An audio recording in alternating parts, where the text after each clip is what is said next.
Hey guys, welcome back to my YouTube channel S V nursing classes. तो दोस्तों, आज हम आपके लिए एक नया टॉपिक लेकर आए, वैक्सीनेशन। वैक्सीनेशन एक प्रोसेस है जिसके अंदर हम स्पेसिफिक प्रोटेक्शन एक स्पेसिफिक डिजीज के लिए प्रोवाइड कराते हैं। हम उसको इम्यून करते हैं स्पेसिफिक डिजीज के लिए, जिसके उस बैक्टीरिया वायरस के अगेंस्ट एंटीबॉडी बन सकें। तो जिसके वैक्सीन की बात है, वैक्सीन क्या है? Vaccine is a immunobiological substance which use for specific protection against disease. Vaccine का इम्यूनोबायोलॉजिकल सब्सटेंस है जो स्पेसिफिक प्रोटेक्शन कराता है एक अगेंस्ट डिजीज के लिए। कोई स्पेसिफिक डिजीज होती है, जैसे ओपीवी वैक्सीन हो गई। ओपीवी वैक्सीन किसके लिए देते हैं? पोलियोमाइलिटिस के लिए। इसे प्रिवेंट करने के लिए ओपीवी वैक्सीन देते हैं और बीसीजी वैक्सीन देते हैं टीबी के लिए। टीबी को प्रिवेंट करने के लिए बीसीजी वैक्सीन देते हैं। तो क्या स्पेसिफिक प्रोटेक्शन देती है एक स्पेसिफिक डिजीज के लिए। जो फर्स्ट वैक्सीन थी वो कौन सी थी? Small pox vaccine. जो फर्स्ट वैक्सीन डिस्कवर की गई थी वो स्मॉल पॉक्स वैक्सीन थी। किसने की थी? एडवर्ड जेनर ने 1796 में। यानी 1796 में एडवर्ड जेनर ने first vaccine small pox vaccine discover की गई थी।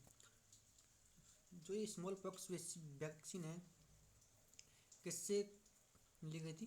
वैक्सीनिया वायरस से। जो वैक्सीनिया वायरस से इसको डिराइव किया गया था स्मॉल पॉक्स वैक्सीन को। जो हम स्मॉल पॉक्स वैक्सीन की बात करें, एक लाइव वैक्सीन होती है। लाइव वैक्सीन जिसे हम एटेन्यूएशन के द्वारा प्राप्त करते हैं। और जो स्मॉल पॉक्स वैक्सीन है, जो स्मॉल पॉक्स है, ये एक वर्ल्ड के अंदर इरेडिकेट कर दी गई थी WHO के द्वारा। 8 मई 1980 को इसको डिक्लेयर कर दिया गया, इरेडिकेशन कर दिया गया था 8 मई 1980 को स्मॉल पॉक्स को। अब बात करें टाइप्स ऑफ वैक्सीन। वैक्सीन के टाइप की बात करें तो मोस्टली 3 टाइप होते हैं वैक्सीन के: लाइव वैक्सीन, किल्ड वैक्सीन और टॉक्सर वैक्सीन।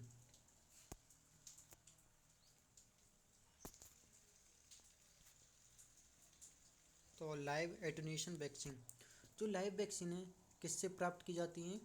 लाइव माइक्रो ऑर्गेनिज्म से। लाइव माइक्रो ऑर्गेनिज्म से ये प्राप्त की जाती हैं। किसके थ्रू? एटेन्यूएशन के थ्रू। अब हम एटेन्यूएशन की बात करें कि एटेन्यूएशन है क्या चीज़?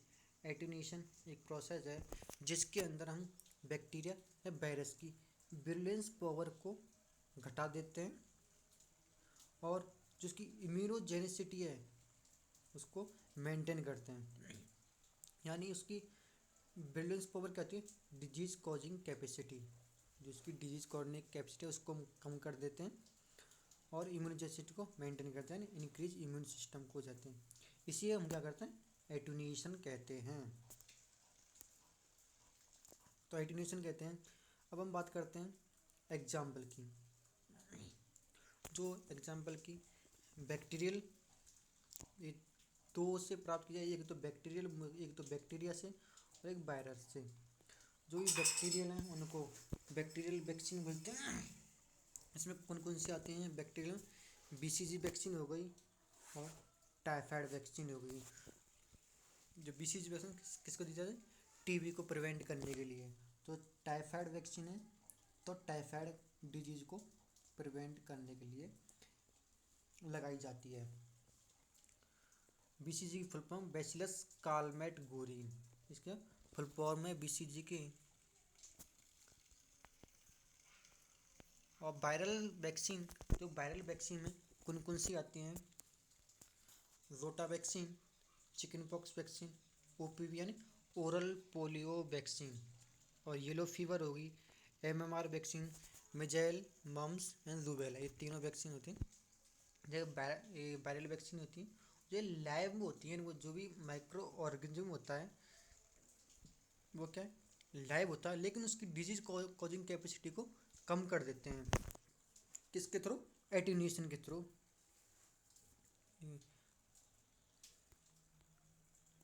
और जो भी लाइव वैक्सीन होती हैं ये लॉन्ग टर्म तक इम्यूनिटी प्रोवाइड कराती हैं, लॉन्ग टर्म तक इम्यूनिटी प्रोवाइड कराती हैं और मोर इफेक्टिव होती हैं देन किल्ड वैक्सीन के लिए।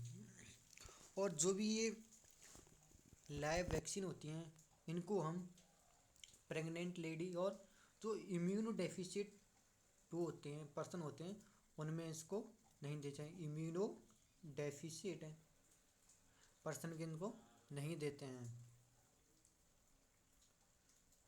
क्योंकि उनमें इम्यूनिटी तो पहले ही कम जो वो होती है, वीक होती है, और उनको लाइव वैक्सीन दे देंगे तो वो भी उनके लिए जो भी डिजीज है कॉज कर सकती है, क्योंकि वो वायरस होता है, वायरस से बैक्टीरिया कुछ भी हो सकता है, उसको उनके लिए वो हानि पहुंचा सकती है। अब बात करते हैं हम किल्ड वैक्सीन की। जो भी किल्ड वैक्सीन है एक किससे जो भी डेथ माइक्रो ऑर्गेनिज्म से प्राप्त की जाती है। जो killed vaccine is derived from killed micro organism, किससे प्राप्त करते हैं? जो भी किल्ड माइक्रो ऑर्गेनिज्म है उससे इसको प्राप्त किया जाए। It is a safe vaccine for immune deficit person, ये क्या एक सेफ वैक्सीन होती है। जो भी किल्ड वैक्सीन होती है सेफ वैक्सीन होती है जो इम्यून डिफिशिएंट पर्सन होते हैं, जैसे प्रेगनेंसी होगी और HIV होगी। जो ये किल्ड वैक्सीन है एक प्रोवाइड शॉर्ट ड्यूरेशन इम्यूनिटी, जो भी किल्ड वैक्सीन है एक शॉर्ट ड्यूरेशन के लिए इम्यूनिटी प्रोवाइड कराती हैं।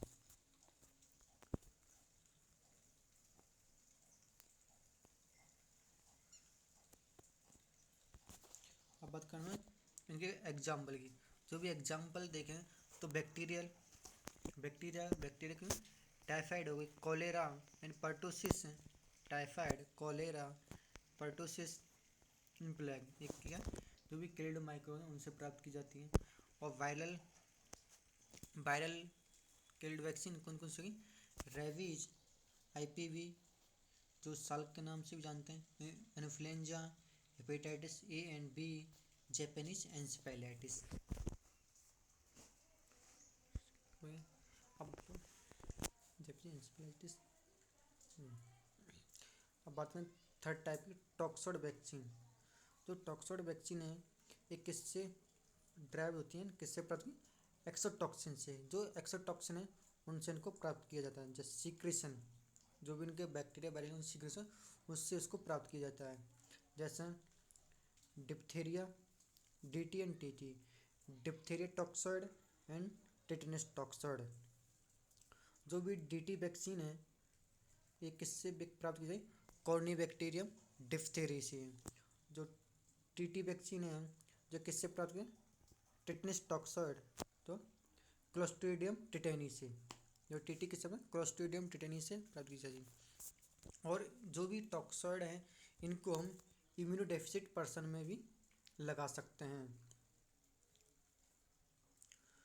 तो इनका कोई भी उसके ऊपर इफेक्ट कम वो नहीं होता, क्योंकि उनका ना कोई बैक्टीरिया होता है, ना वायरस होता है, ना लाइव होता है, ना किल्ड होता है, उनके सीक्रेशन होते हैं जिसके अंदर इसको प्रोवाइड किए जाते हैं।